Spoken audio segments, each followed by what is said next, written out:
कहानी 12वीं सदी की है। एक गांव में बहुत ज्ञानी ज्योतिष रहता था।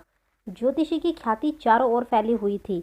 लोगों की कुंडली देखकर उनके आने वाले भविष्य में और दूर के भविष्य में क्या महत्व की घटनाएं घटने वाली हैं, इस बारे में सटीक भविष्यवाणी करता था। साथ ही साथ जीवन में आने वाली दुर्घटनाओं को टालने के लिए उपाय भी उन्हें बताया करता था। इस ज्योतिष को विवाह के कई सालों तक जब संतान नहीं हुई, तब उस ज्योतिषी के परिवार वाले काफी चिंतित रहते थे। लेकिन ज्योतिषी को बिल्कुल भी चिंता नहीं थी, क्योंकि उसने अपनी खुद की भी जन्म पत्रिका देख रखी थी। वह जानता था कि उसे पुत्र प्राप्ति थोड़ी देर से होने वाली है। उसका विवाह के 10 साल बाद पुत्र हुआ। ज्योतिषी और उसका पूरा परिवार काफी खुश हो गया और इन 10 सालों में ज्योतिषी का नाम और भी ज्यादा दूर दूर तक फैल चुका था। वह सुबह शाम लोगों की कुंडलियां देखने में व्यस्त रहता था। उसे तनिक भी समय नहीं मिल पाता था। पुत्र प्राप्ति की खुशी और उसके काम में व्यस्तता के कारण कभी उसके दिमाग में अपने पुत्र की जन्म पत्रिका बनाने और उसे पढ़ने का विचार ही नहीं आया और देखते ही देखते पुत्र 14 साल का हो गया। उस जमाने में 15 साल तक शादियां हो जाती थी, इसलिए अब ज्योतिषी के मन में भी अपने बेटे की शादी का विचार आया। तभी एकाएक उसके दिमाग में यह विचार प्रकट हुआ, मैंने अपने पुत्र की जन्म पत्रिका तो बनाई ही नहीं है। सबसे पहले मुझे उसकी जन्म पत्रिका बनानी पड़ेगी और देखना पड़ेगा कि उसका भविष्य कैसा होने वाला है, उसे कैसी पत्नी मिलेगी, कैसा काम वो करेगा और उसके जीवन में और भी क्या महत्वपूर्ण घटनाएं होने वाली हैं। बस विचार आने की देरी थी और अपने व्यस्त जीवन समय निकाला और फटाफट अपने पुत्र की जन्म कुंडली बना दी।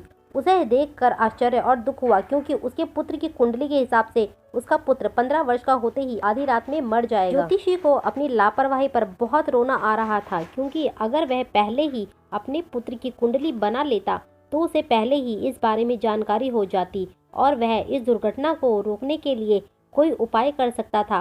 लेकिन अब उसके पास सिर्फ एक दिन का समय था, क्योंकि एक दिन बाद ही उसका पुत्र 15 वर्ष का होने वाला था।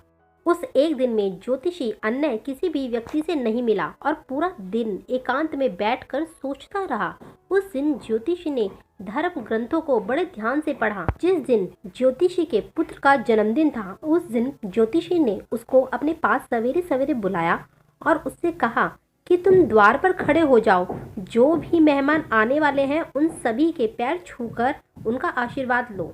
ज्योतिषी ने पहले से ही अपने कई लोगों को भेजकर आसपास के कई महान साधु संतों को न्योता दे रखा था। इसीलिए उसके घर में आने वाले ज्यादातर मेहमान महान और सिद्ध पुरुष थे। ज्योतिषी का पुत्र सबके पैर छूकर उनका स्वागत कर रहा था और वह सब भी उसे दीर्घायु और सुखी होने का आशीर्वाद दे रहे थे। कहते हैं कि उस जमाने में साधु संतों की वाणी में चमत्कारिक शक्तियां थीं। उनके द्वारा दिए गए आशीर्वाद और श्राप कभी खाली नहीं जाते थे। ज्योतिषी ने अपने पुत्र को बचाने के लिए इसी बात का फायदा उठाया था और हुआ भी वैसा ही, क्योंकि ज्योतिषी पुत्र बड़ी लंबी आयु जिया। दोस्तों, इस जमाने में साधु संत बड़ी मुश्किल से मिलते हैं, लेकिन अगर हम अपने बड़े बूढ़ों और माँ बाप की भावना से सेवा करें और उनसे आशीर्वाद लेते रहें तो हमारा भी भला होने से कोई नहीं रोक सकता।